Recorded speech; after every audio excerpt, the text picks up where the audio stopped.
Good afternoon, everyone, and welcome to another live with Prof. I'm just quickly starting our live on Instagram. Fantastic, we are live. Good afternoon, and thank you for joining us again for this live. I think we had 2 lives in October, so woohoo, and we're at the World Nutrition Summit. So we would just like to welcome Prof back to another Q&A. Prof, how are you doing today? Very good. It was a super conference, and I've also got a little bit of a chest allergy, not an infection.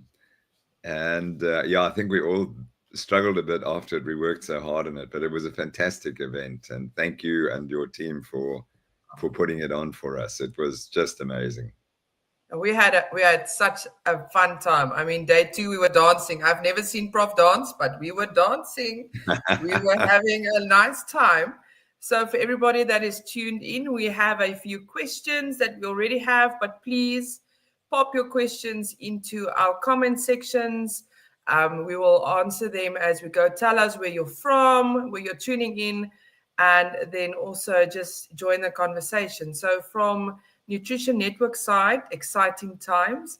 If you are on their website or on their pages, there is a pre-registration link now available for the Black Friday VIP registration, so do not miss out. Go have an opportunity there to click on it and then catch the exclusive Black Friday specials coming up. So, Prof, if you have anything you'd like to share with us, any thoughts? I just think we've had a fantastic month or so. The conference, as I've said, was great. And then finally, the paper we've been working on for now actually 5 years. So it took us 4 years to write the article and submit it. And we submitted it exactly a year ago and to the journal Endocrine Reviews. Now, journals are valued. There's a way that they are ranked. And this is ranked higher than the New England Journal of Medicine, which is considered one of the sort of Bibles of medicine. So this is a really important journal.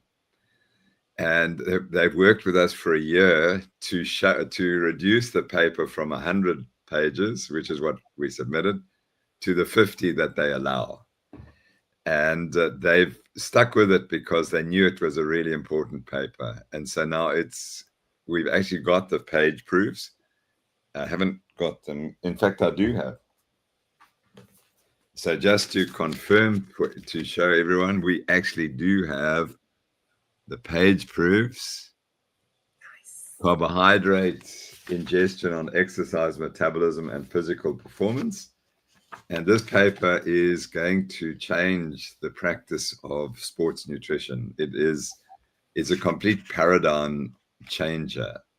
And we've put together arguments that I've been evolving for 4 years, showing that the amount of carbohydrate you eat before exercise has no impact on your performance whatsoever. All it does is it fills up the muscle glycogen stores. And then the body has to get rid of those stores because it doesn't want them to be too filled. And so you use up the glycogen during exercise. And we misinterpreted that because we said, you see, the body is using this glycogen to start with exercise. Therefore, this is the jet fuel. And we have given 16 reasons in 50 pages. So we've got 16 reasons, explanations, different evidence that this is nonsense. And we now know that the carbohydrates become important during prolonged exercise because they maintain your blood glucose level. And so that's the beginning of this argument. And we're going to have a complete flooding of the internet and everything once the paper is published, because we want it to go viral and people to realize that this is really something. And in my humble opinion, and of course I'm not particularly humble, this is the most important paper in the last 30, 40 years in the exercise sciences and nutrition, because it completely changes what you have to advise athletes to eat before exercise. And the old high carbohydrate diets are history. They're gone, they're finished. And here's all the evidence that you need, and you can't avoid it. If we you can do certain publications and do the studies, but when you put it together, this has 500, so it has exactly 600 references, which go back over a century. This is the whole thing. It's all the evidence. And very few people are prepared to go through the whole evidence. So when I spoke at the nutrition conference, I took it to the next stage as well, because now we realize that the muscle glycogen is regular. It's the master switch for what you burn during exercise or at rest. And if your muscle glycogen is full, you will burn carbohydrate. It doesn't matter how trained you are or how athletic you believe you are, you will burn carbohydrates, not fat. And the only way you can burn fat is to deplete your muscle glycogen. And so why is that important? Because we prescribe low carbohydrate diets. Now, they have to be low enough in people with insulin resistance to make sure your muscle glycogen is low all the time, and then you'll burn fat. And that's why we see this you'll suddenly start to burn fat as you adapt to the low carbohydrate diet. But there's a cutoff. And if you have got too much carbohydrate in the diet, it simply builds up in your muscles and you will stop burning fat and you'll go back to carbohydrates. So what I think now is that the body's designed to balance carbohydrate, not fat. It's totally different. And that's the next story. And we've actually written to an editor of a major journal and asked, could we develop this hypothesis with him? Because at the moment, we've got the so-called carbohydrate insulin model of obesity. We're saying it's the carbohydrate balance model, that if you're out of carbohydrate balance, you have a high insulin. And that's the key, because the carbohydrate insulin model doesn't explain why is your insulin always high if you're not eating carbohydrates. See, so all our focus is a spike, the carbohydrate spike, the glucose spike when you take in carbohydrates. That's the focus. And we say that's the problem. But actually, it's not the problem. I mean, it is a problem, but it's not the problem. The problem is what's happening for the 24 hours or 23 hours that you're not eating and your insulin is elevated because your muscle glycogen is high. So that would be the carbohydrate balance model. So just to finish up, this is which I've only had this realization in the last few days. We have this condition of de novo lipogenesis, where you start producing fat from carbohydrate and you store that carbohydrate in the viscera. And that's the route to diabetes. So you have to ask this question. You know, the question is always key. Why does the body start doing something that in the long term is going to give you type 2 diabetes? And the answer is it's putting it off.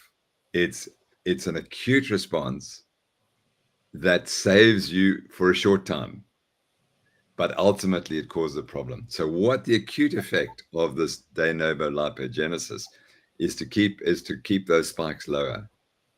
And so instead of keeping the glucose in the bloodstream, you turn it into fat. So you get a lesser spike and a lesser insulin spike, because this glucose spike is so toxic to all the arteries that we've evolved to realize this. You can't allow it to happen. So what you do is you store the excess glucose in your muscles. And if you can't do that, you turn it into fat. The problem is that might be an acute response that works for a short time, but ultimately it gives you type 2 diabetes. And no one's ever made that assumption or made that conclusion, that de novo lipogenesis is an acute response, which is beneficial in the short term, but in the long term, it's highly toxic. And what's the solution? Treat the cause. And the cause is a high carbohydrate diet. So it confirms that it's the high carbohydrate diet, not high fat diets and high calorie diets that cause the problem. It's the high carbohydrate diet that specifically causes the problem. So it's been a great few weeks. Yeah, I wanted to say now, this is going to be very interesting when everything evolves and everything is being talked about, and it's going to be so much fun. So just from our side on the comments, we'd like to say hi to Yana and Karen. Karen says, hooray for the new paper. Can't wait to see it out in the world. Johanna said there's a lot of interesting questions. She's very interested to listen today. Claus Brooks said she's so sorry they have to work, but they will watch the live. I'm going to start on my screen on the other side. So we've got a question here from Chris Williams, Prof. He said, I'm seeking some guidance for my 14-year-old son, who is a type 1 diabetic and also follows a low-carb, high-fat approach. His cycling coach is concerned about his carbohydrate intake, especially around anaerobic demands and competitioning fueling. I'm hoping your team might be able to provide some direction or resources to help us manage this balance in health, evidence-based ways. Thanks, Chris. The evidence is very simple. As long as he's eating a high-fat diet, he's going to be performing optimally. And I know that that's going to be very difficult for the coaches to realize and to accept, because they've been teaching the opposite for as long as forever. So my suggestion to you is you do not budge. You say, my son's health is more important. It's more important that he should be eating the low carb, high fat diet.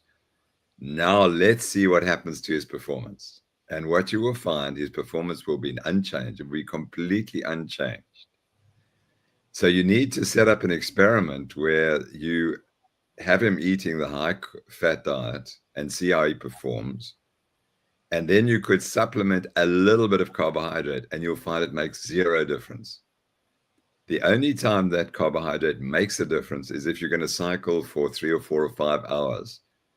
And then you've got to be cautious, particularly if you're a type 1 diabetic using insulin, that your blood glucose levels don't fall. And that's incredibly difficult to regulate if you're injecting insulin. So that's his real problem, is once he cycles for longer, how does he maintain his blood glucose level? And you can easily do it by just taking in a little bit of carbohydrates every hour. 10 grams per hour is probably enough. The problem, as you know, in diabetes is that the injected insulin is sitting in the muscle and it's waiting to be released, and it doesn't release at a constant rate. And so now you go and cycle, and then some days you'll have more insulin released and other days you'll have less insulin. And insulin is a disaster because it's going to turn off fat metabolism, turn on glucose metabolism, and cause the blood glucose to fall steeply. So the coach needs to be worried about prolonged exercise, not short, high-intensity exercise. And you need to be concerned that you don't get your son off the high-fat diet, because that's what's going to save his life. My great friend Andy Kutnick, who's one of the senior authors of our paper, is a type 1 diabetic for 10 years. And he recently went through all possible tests of his cardiovascular system. And whether he's got any evidence for heart damage or heart disease, zero evidence. He's been eating a high-fat diet for 10 years and being highly active. And so he's a typical example of what the best outcome is on a high-fat diet if you're a diabetic. So that's the message. Your son's performance will be completely unimpaired. And I mean, then the next thing the coach has to ask, well, okay, if your son does better or does well on a high-fat diet, what about the rest of my athletes? But I don't think you'll be able to take that jump. Very good. Thank you, Prof. So we had Jana had a few interesting messages on WhatsApp regarding the Links CGM that was sponsored for the World Nutrition Summit. So everybody put theirs on, and it is quite a roaring effect. I mean, Karen has been posting interesting results regarding honey and all these funny things that people say you can eat, doesn't spike your sugar. So it's quite interesting. So one of the main questions that we got is most people's sugar or the glucose monitor shows that their glucose are almost non-detectable and super low, especially in the middle of the night. And a lot of them would like to know why this happens. Okay, so I used it as well. And what I discovered is you have to calibrate it very frequently. And then it starts to give you accurate results. So from my experience, I needed to calibrate it probably 10 or 12 times before it started recording my glucose accurately. It was reading way low. And I think that's what the problem is. I suspect that the people didn't have their own glucose monitor, so they couldn't calibrate. And that's why the results were weird. The system, I found it actually very accurate, but it took probably 2 or 3 or 4 days before it started reading accurately. And during that time, I'd been calibrating it 3 or 4 times a day. So I would ignore those results unless the people had calibrated properly. I think one of the problems was, I think it's a good system, and I don't want to undervalue it. I think it was very valuable. And I think it looks like it may well be accurate. And that you can tell if people are finding the spikes. I didn't have any spikes, but I don't eat glucose, so I wasn't expecting any spikes. But mine originally was too low. I knew this value it's unrealistic. The values are too low. And you're quite right. They tended to fall more at night. So it was more accurate for me during the day than during the night. And again, I don't know why that was. But I think the system is pretty accurate, but you have to calibrate it. And I think that if people didn't calibrate it against another measure, that's probably why it's reading low. And unfortunately, I don't think we were told that. The people were amazing who were helping us and storing the data on our watches, on our cell phones and so on. They were really good. But what they didn't emphasize, and I think it's probably because they didn't think about it carefully enough, is that you must calibrate the system first. And that's the same for all glucose, continuous glucose monitors. They all require a lot of effort to get good results. You can't just put it on your arm and think it's going to read right. It doesn't work that way. It doesn't matter how expensive they are. You do need to calibrate them. And as I've said, by the end, it was reading very accurately. But I still had to calibrate it once or twice a day. So even there, to keep it accurate, I still had to calibrate it once or twice a day. Now, I don't think that's a weakness because calibrating it is not a problem. But it does mean that they need to tell people you need to calibrate it more frequently. That is very good to know. I don't even think they do tell you that when you buy one in the shop to go to MChem. They just sell you the product and not saying, listen, just remember, you need to calibrate. It's quite interesting. Very good information. Now, what's fortunate is obviously I'm diabetic, so I'm running at a slightly higher value. So I can see when it's reading too low. These values were far too low for me. They were low 4s, and I did get low 4s sometimes, and I do get them sometimes, but there were too many of them all the time. And I said, no, this is wrong. But if you're not diabetic and you get values of 4, you might think, gosh, well, this is normal for me. If you've never tested your glucose, and that was the limitation. Thank you, Prof. Now we know. So I would advise everybody to redo it, a few days, calibrate it, and then just take it again. Yeah, so from Samir, Prof, he said, hi, I'm from Joburg. I'm just sharing a success story with one of my clients about this. A marathon runner who came to me with digestive stress. We got him off the carbs and we also stopped him overtraining. The result is that he shaved 30 minutes off his marathon time and has qualified for the A group in the Comrades next year. Fantastic. Well done. That's just brilliant. And, it's, to me, although in the science that I write, I say there's no difference between the two diets. And that's because we study people who are relatively healthy. And we don't study them when they're running marathons or ultra marathons. We study them in the laboratory and so on. And then the performances are the same. But I honestly do think that when you take people who have got problems and you put them on this high-fat diet, then they're the ones who are going to show exciting differences. I might just add that another study will be coming out in time. And it was a study at the Sydney Marathon. It was done by friends who asked me to help them. And it's an epic study because they took the same athletes and they had them run the Sydney Marathon 1 year on a high-carb diet and 1 year on a low-carb diet. And this is, if you wanted a really definitive study, there's never been that type of study on a high-carb or low-carb diets before. This is absolutely iconic, epic study. And the results showed no difference in performance.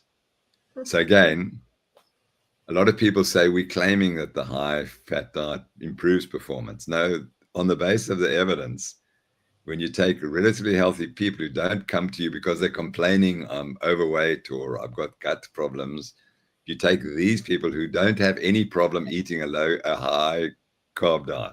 So they don't have any problems eating a high carb diet. There's no difference between a high carb and a low carb diet. But when you take people who've got a problem, then I suspect you're going to find differences, just as was found in this case. And most importantly, you know, when you go and watch marathons today, when I ran in the 70s, when we started running marathons, everyone was lean. And if you didn't finish in 3 hours, that was it. No one was interested in you. The race ended. So you had to train hard and be lean to finish. Now, of course, it's a social event, and that's great. I'm not suggesting that's not right. But you get these people who are carrying all this excess weight, and then they think that that's not a problem. Well, of course it's a problem. And the best way for them to lose the weight is to go on a high-fat diet. But the dietitians never mention that. No, the high-carb diet's the best for everyone. And whether you're overweight or underweight, it's the same. And that's simply not the case. So I think the point, what I've learned from this example, is that when you take people who have a problem and you put them on the high-fat diet, then they improve. And they run better than if they were on a high-fat carbohydrate diet.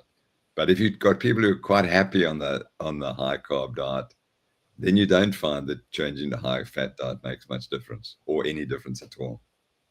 So thanks for that point.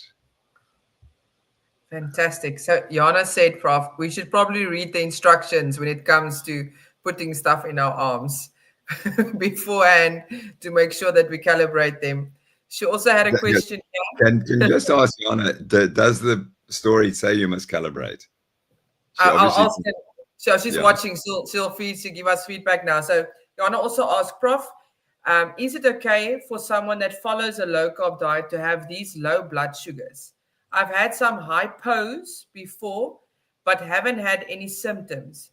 Could it be because I'm following the low-carb diet that I don't need that much blood glucose? Yes, that's absolutely correct. There was a study years ago on people who were fasting for months. And what they did was, and their glucose tends to be a little bit lower, but they gave them insulin, which dropped the glucose to about 1. Now, normally, most of us become symptomatic at about 3.5 when it's a value of 3.5. And they drove it down to 1, and the people didn't even notice because they were burning so much ketones that the glucose was not an important component for their brain metabolism. So hypoglycemia is not really an issue for people who are eating this diet and are in ketosis. If you are in severe ketosis, so that you get your blood values higher than blood glucose. So if your blood glucose is 5, if you get your ketones above 5, then ketones will replace probably all of the glucose requirement. So you'll have no glucose requirement for the brain. So if your ketones are only 1.5, which is more like what most people's are, then it's probably still burning quite a lot of glucose. But once you get, my point is that once you get the ketones high, then you need almost no glucose to keep the brain functioning. Fantastic. Thank you, Prof. So Wendy had a message here. She said, my husband is stalled with his weight loss. He is keto, but needs to lose 30 pounds, visible belly fat and likely visceral fat. What might be the culprit? His daily alternative sweetened beverage, too much fat, or too many calories? Thanks for your thoughts, Prof. That's a great question, Wendy. Thanks, because we had a bit of a debate at the summit. And I was talking about DNL as being the problem, de novo lipogenesis, as coming purely from carbohydrates. And one of the other speakers offered the alternate story that it's actually coming from fat, and that it's fat which is making us fat and making our livers fat and so on. And so I think at the end of the day, we agreed that for many people, DNL is from carbohydrates. And if you look at the literature and the papers I presented, it's clearly that's the case, because you can reduce de novo lipogenesis in the liver with a single bout of exercise, or a single bout of exercise, or a single eating a low carb diet for 24 hours. So that to me shows that it's the carbohydrates. And I've been checking the literature the last few days, and generally the people who know will say that DNL is all from carbohydrates. However, and this is the point, there is clearly some people who benefit from cutting fat, and so that they do reach the stall, and then they increase their weight loss when they reduce their fat intake. And so the alternate explanation is that when the fat cells become too filled, they continue to secrete, to drive insulin production. So remember, I've said the insulin production is largely driven by muscle glycogen.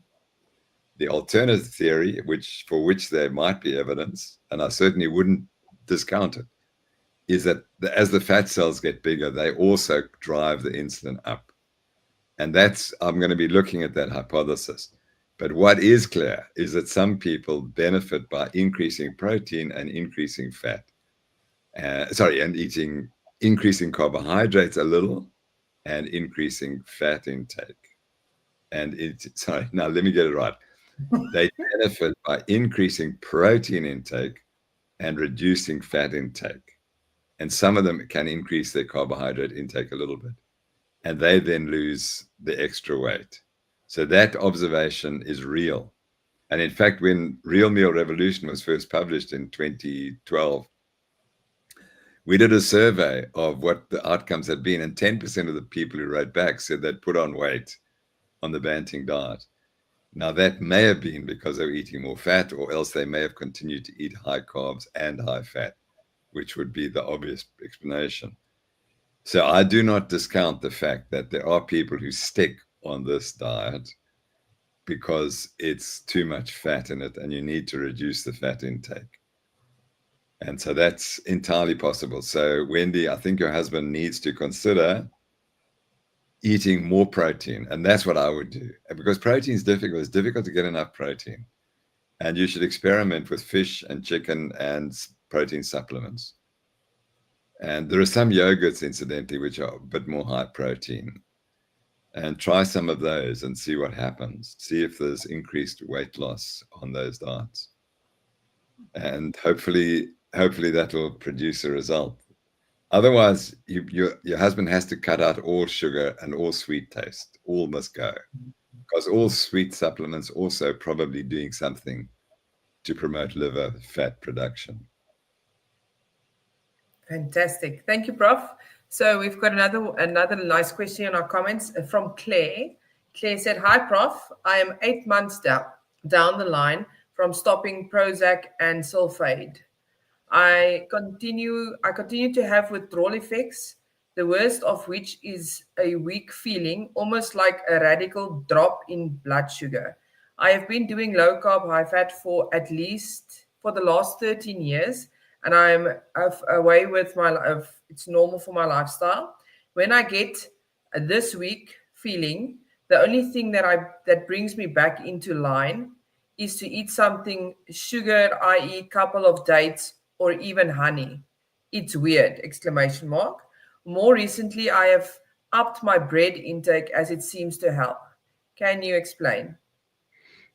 Well, that the way you can test for hypoglycemia, see what happens if glucose ingestion rapidly reverses the symptoms. And if it does it in 5 to 10 minutes, then we would say that that's definitely a good evidence that hypoglycemia was the problem. And it may be that you have a mild form of insulin oversecretion in response to bread and so on. And that could be a factor. So I'm suggesting that what you're doing is correct. Just leave it. If you're finding that your symptoms are going away, then you're doing the right thing. And I wouldn't worry that it's going to affect your long-term health. Your mental health is important. And what I learned at the conference was that the brain is an end organ. It's an end organ for all the insults that come in from the diet. And if you're metabolically unhealthy, your brain's going to be unhealthy as well. And it's going to present the symptoms that you had. And some of the best speakers at the conference were exactly that. They spoke about how they treat psychiatric patients who've been given up.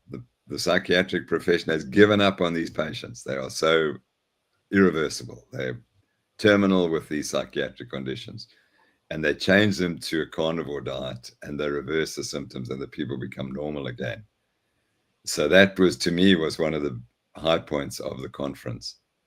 And so if you are benefiting from this diet, and you, with the exception that you're becoming what you think is hypoglycemic, I think you just continue treating the hypoglycemia with those carbohydrate-rich foods. And as long as you're only having a little bit of it each day, that's going to be fine. It's not going to make you metabolically unhealthy and then damage your brain again. Thanks, Prof. So just a reminder for everybody, please, if you are watching, I see there's a lot of people watching, drop your comment in our comment section. We love to hear from you, and also where you're from. Say hi, that we can give you a shout out on our live. Prof, we've got a question here. I'm not sure from who. So it reads, my question is, I'm 64 years old, male, previously very obese, and the doctor decided I was pre-diabetic, and he put me on 2 glycogen tablets per day for the past 3 years. I have now had a CGM for about 10 days, and I've tried with and without the tablets. I'm on a low-carb, no-sugar diet for the past year. I am 45 kilograms down. My sugar is very rarely gets even close to the 6. Can I stop taking the medication, or am I pre-diabetic for life?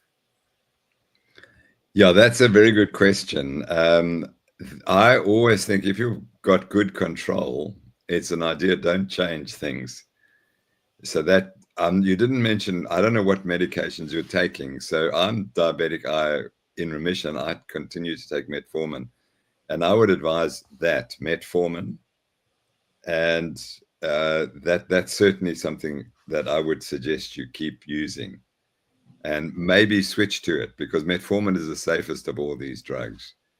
And you can take quite a high dose. You can take 1 to 2 grams a day, and that would be perfectly safe. So if you want to stop those 2 medications and change to metformin and try metformin and see what happens. The fact that your glucose doesn't go above 6 is great, but the reality is that the lower the glucose, the better.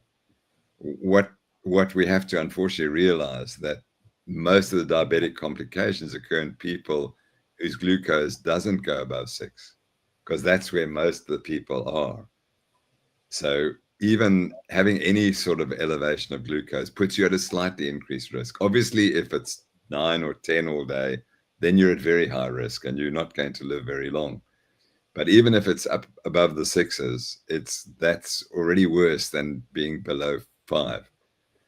So if you told me that your glucose was below 5, I would, even then I'd say, well, that's fantastic. That's the best possible result you can have.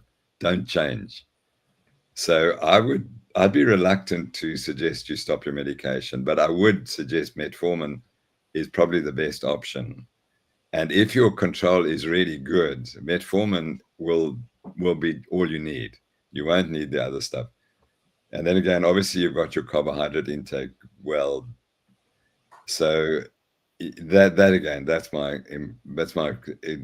advice. Unless your glucose is below 5 most of the time, keep taking your medication. Fantastic. So we've got some shout outs, Prof. We've got Alimo is all the way from Italy. Boggs is from the Philippines. Sipo is from Kokstad. I love it. Thank you for joining us.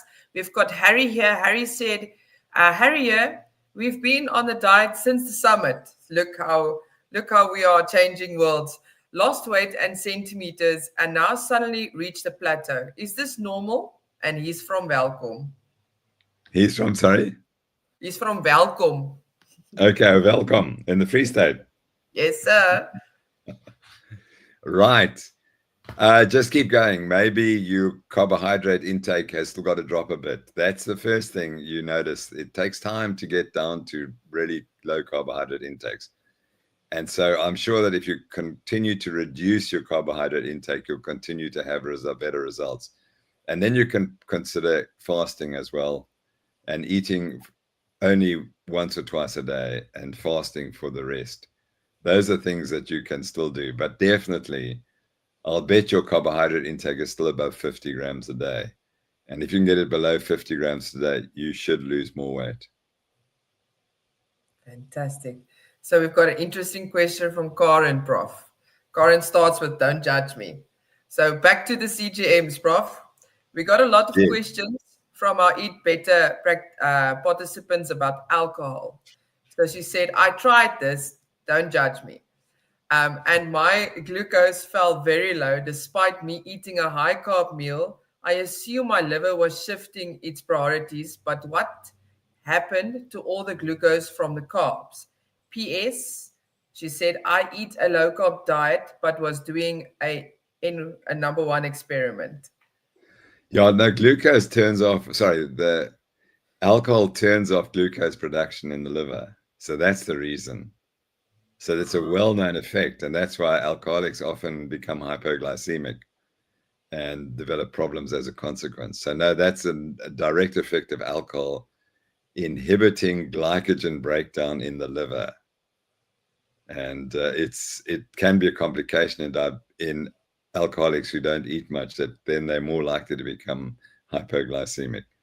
So yes, it's quite correct. That's an interesting observation, that there's quite a lot of sugars in alcohol, but you found that the glucose went down. Fantastic. So we've got also on my screen on the other side, we've got an interesting question from Machiel. He said, I was just wondering if it's ultimate. I just wondered if it is ultimate to eat pizza after a late football game ending about 10 in the evening, then adding the adrenaline still high, which makes it difficult for the players to get to sleep, and then another game 2 days later. Is this really ultimate to carb up like that? So I assume you wanted to know. That's the worst possible. We would fix that team by putting on the carnivore diet. They would now become superstars. But they've unfortunately got all the wrong things. And it's such a huge problem because the dietitian treating those players will be telling them, you've got to carb up and you've got to get your glycogen high for the 2 days time, when it's, you don't need that. And again, I quite agree with you. I think the worst food in the world is pizza, probably. It's so highly addictive, and it's so ultra processed, and it's got this sort of glorified name, but it just produces hunger. That's all that pizza does.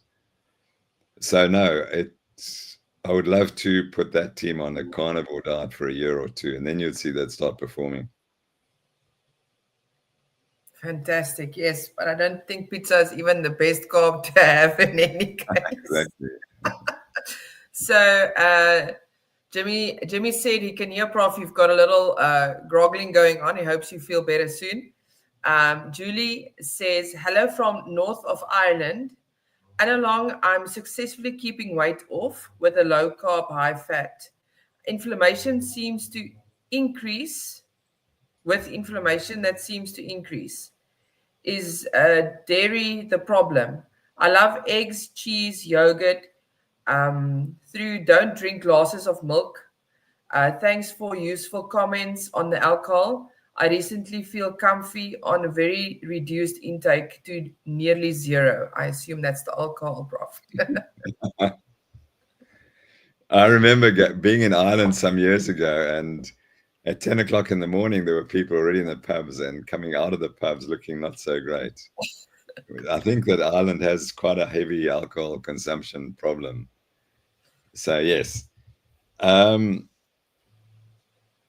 Okay, so we've got the alcohol story. So your inflammation, I think you have to decide whether you're actually measuring inflammation or how you're describing it.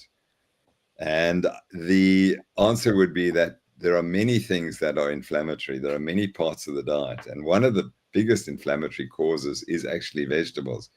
And so as you go to the low carb diet and you cut out the vegetables, you often get rid of many inflammatory markers or producers as you go to the carnivore diet. And if one has serious inflammation issues like autoimmune diseases, that's the time to go to the carnivore diet. And some remarkable successes are achieved, as we were told at our conference, again, reminded at our conference.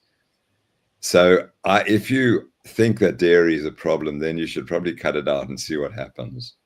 And if you get good results, then you'll know that this is the problem. So that's the beauty of this diet. Because you eat so relatively few different types of foods, you can remove them and see what happens. And so that's what I would suggest you do. Take out the foods you think are causing the problem and then see if the problem goes away. If it doesn't go away, then you must try another food. And hopefully you'll ultimately identify which food is the problem. And I agree, dairy may be the problem, but there could be other foods as well. If you ask dietitians, they'll tell you it's all meat, which is nonsense. It's not the meat that's causing the inflammation. That's for certain. Fantastic. So we have one here from Faith, Prof. She says, I am 63 and I have always eaten a healthy and exercised since my 30s. In my late 40s, I was put on blood pressure medication, and later my doctor added statins for cholesterol. Then in the early 2024, I was told I was pre-diabetic with a blood sugar of 6.4 and prescribed metformin. But when I tested my own blood sugar, they were usually between 5.2 and 5.8. Recently, I stopped both the statins and metformin for a month, and my fasting sugar came back to 5.4 with my cholesterol at 6.2. Even so, my doctor insists I should stay on both medications. I really don't want to be on medications unnecessary, given my lifestyle. Is it a possibility to reduce or stop these drugs? Thank you, Faith. You see, the problem that in your management was that the doctor, when you were 40 and you went with a high blood pressure, he said you're pre-diabetic. He should have started treating you for pre-diabetes 20 years ago. And so now you have developed pre-diabetes and you're doing pretty well. So my point is that you probably wouldn't need to take any medication if he put you on a low-carb diet 20 years ago. So now you may need some of those interventions, those pills. You do not need the statin. Your cholesterol is too low. A woman's cholesterol needs to be between 7 and 8 to be optimum. And that's been proven repeatedly that women do best with cholesterols of 7 to 8. I think it's the same for men. And all that's happened, as you age, your cholesterol rises, and the higher it rises, the longer you live. So that's the reality. But if you have diabetes, doesn't matter what your cholesterol is, you're going to get heart disease if you're diabetic. So that's the key. So I would think you need to be treated as a diabetic, and that you don't need statins, and you do need your medications to lower your glucose. Incidentally, statins worsen glucose control. So you may find that stopping the statin will help your glucose control. But in general, you look pretty well controlled. But if you want to take more metformin, that might be a good idea. If you want to eat less carbohydrate, if you want to fast more, that all those things could be considered. But you show the typical pattern. Your blood pressure rises, you're pre-diabetic, they miss the diagnosis, and then they say you've got high cholesterol as the problem, and it's not. It's the pre-diabetes and the diabetes that's the problem, and they never treat it like that. They always miss it. And that's the sadness. However, you're not far advanced in your diabetic evolution. So you should be able to control it very easily and not worsen as you age further. Fantastic. Thanks, Prof. So we've got anonymous. I've got an anonymous as well on this side.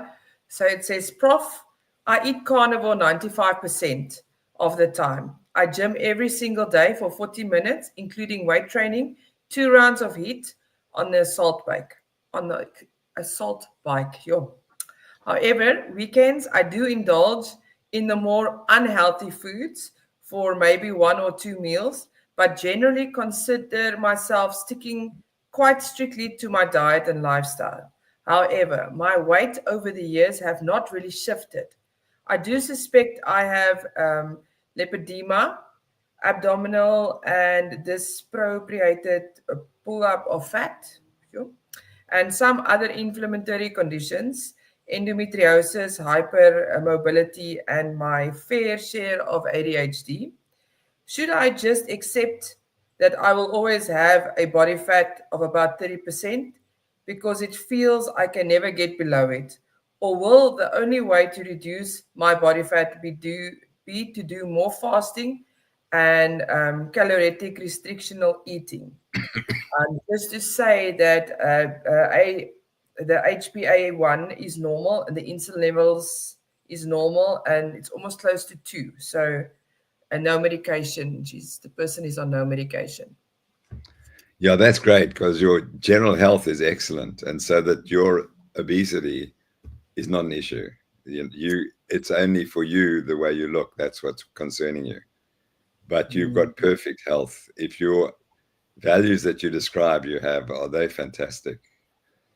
My suggestion would be that you should go carnivore if you want to lose more weight and sort out those other problems that you have. That's about the only advice that I would have. And secondly, I'm not sure that the high intensity exercise is necessary. And I think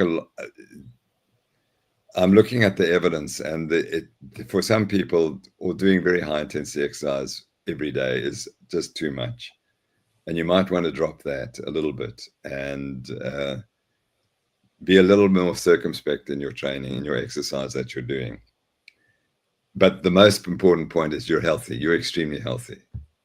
And so whatever you do is not going to make too much of a difference to your health. But it may help you with your appearance. But your appearance is not that of a sick person. And so that's the good news. But if you want to go more extreme, I would go to carnivore diet and see if that can get rid of some of those other problems that you have. Thanks, Prof. So Jenny wrote us a mathematical equation in the comments. So I'm going to try my best here. So Jenny said 63 years old female post-menopause, fasting insulin 5.8 LDL, 7.4 HDL, 2.1 trig, 0.158 LDL, is big and fluffy, gained 7 kilos in 3 years, has CPTSD, much better now, but been rough last 3 years. 90% of the time, do 16 to 8. I assume it's fasting. How do I lose this 7 kilos, Prof? Did you do all that math there, Prof? Yeah, can you just go through them slowly again? Because I think you got the insulin wasn't linked. So you had a value of 5.8. What is that for? 5.8 LDL. Or maybe I'm right. Let me read it from this side. So the insulin is 5.8. That's right. That's what I think. Then we've got LDL 7.4. Correct. Then we've got HDL 2.1. Good. And then the trig is 0.58.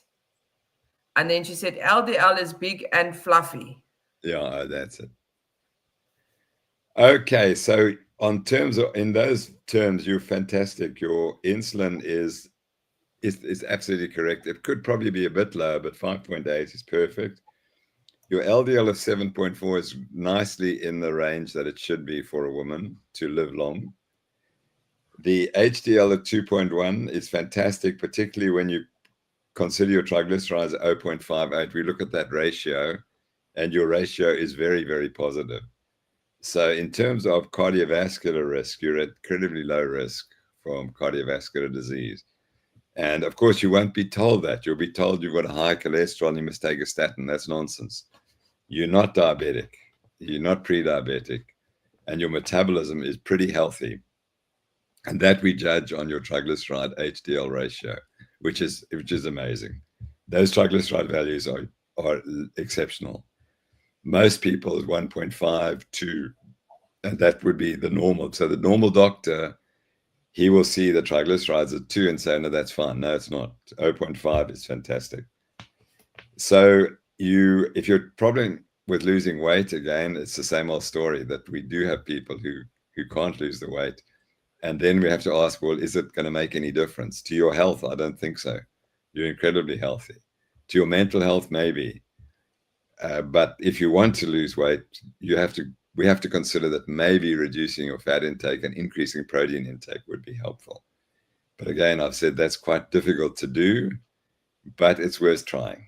So my suggestion is more fasting and more protein in the diet, and maybe reduce the fat intake and see what happens. But thirdly, your fat problem is in your mind, in a sense that your health is really good. And you shouldn't think that you're overweight and that's affecting your health, because it's not, as far as I can see.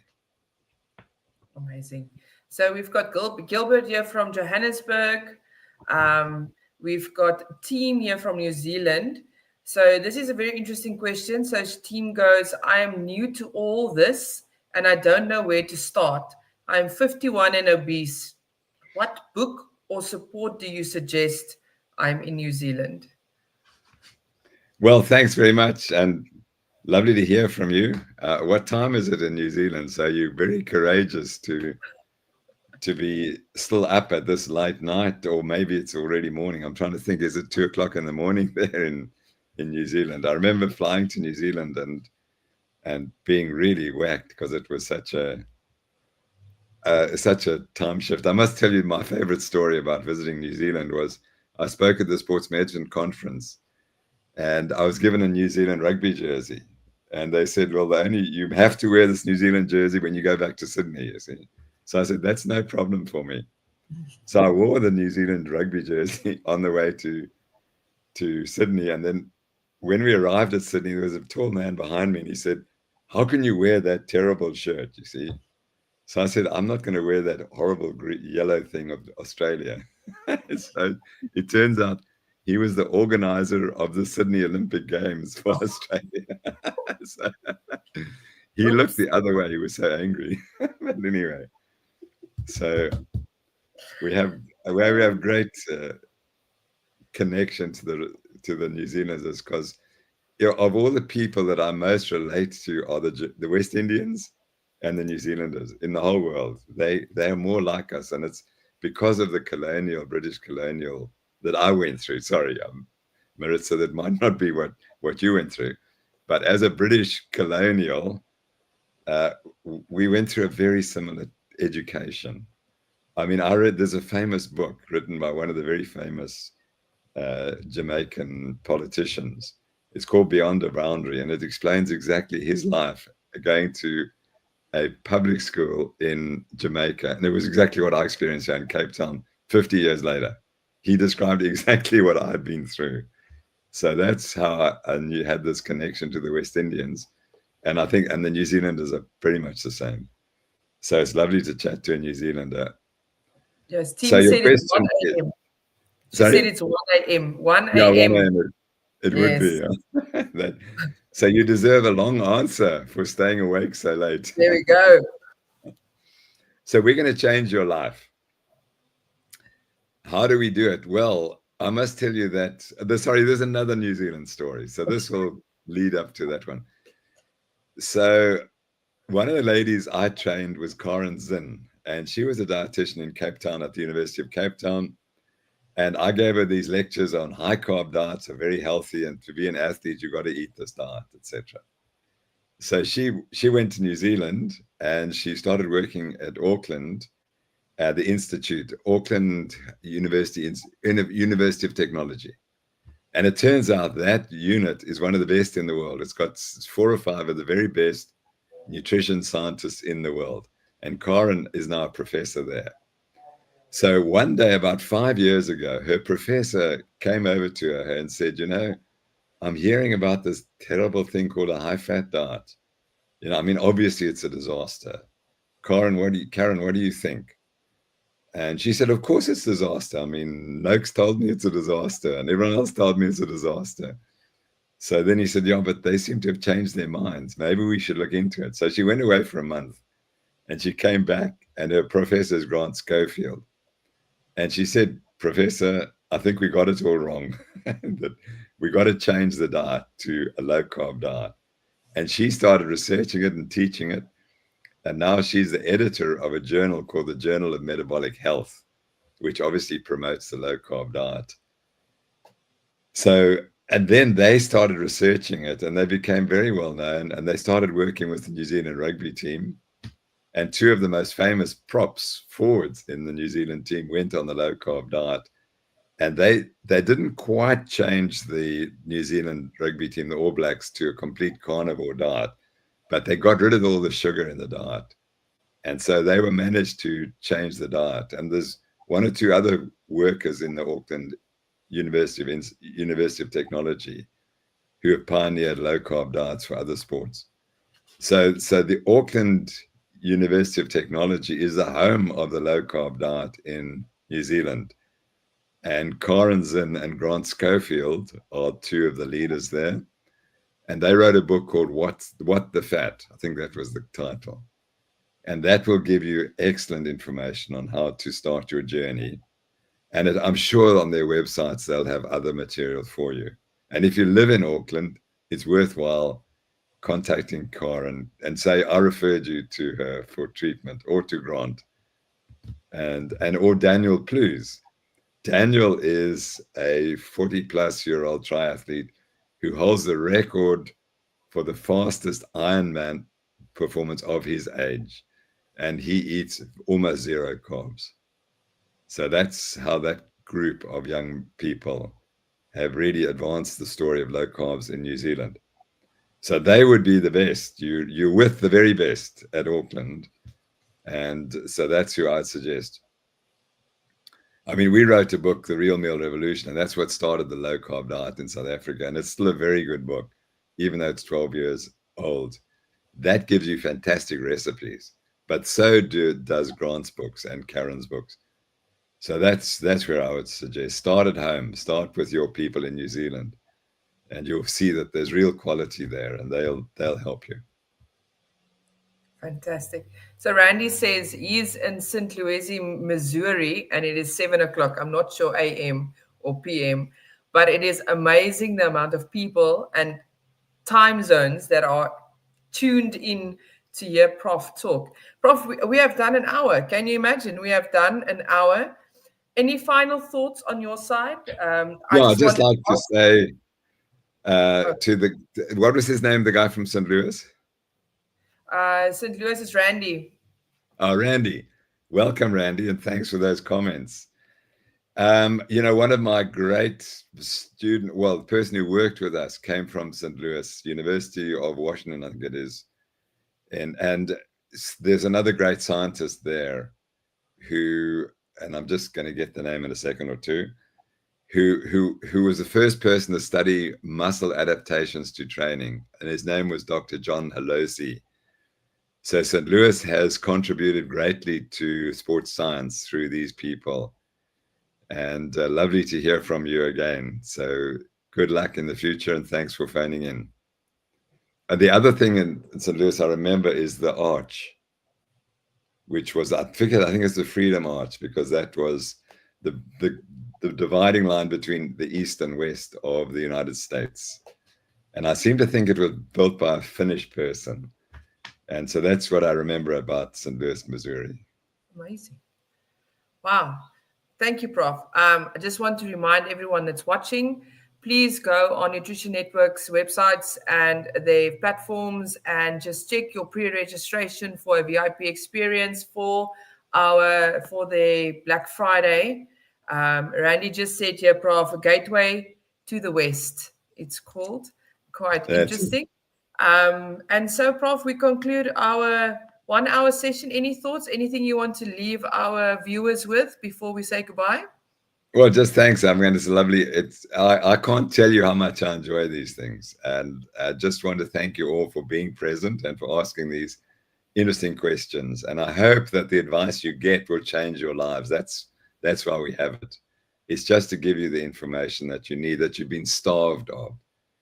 And you don't get the information. You know, one of the best talks at our conference was on when you go to the doctor, the test they do is always designed to provide you with more medication, not to make you better, because they don't do the real test. They're all the tests you need. And so they measure your cholesterol without looking at your coronary arteries, which you can now do. And the cholesterol, in the absence of knowing how your coronary arteries are looking, is useless. Measuring your glucose at fasting glucose without measuring your insulin is a waste of time, because that's exactly what happened to, I think it was Faith. You didn't measure the insulin, didn't pick up the pre-diabetes, and so wrong treatment for 20 years. So it's always a privilege to be able to give you this information, it's just so established, but it's only slowly getting out to the public. And please tell everyone about the information you've learned today, and share it far and wide, please. Fantastic. And with that, I say thank you very much to everyone. You guys must have a fantastic afternoon. Those who missed this can watch it on the rebound. But thank you, Prof. Thanks again for your time. And then we would just like to say goodbye to everyone. Bye-bye. Bye.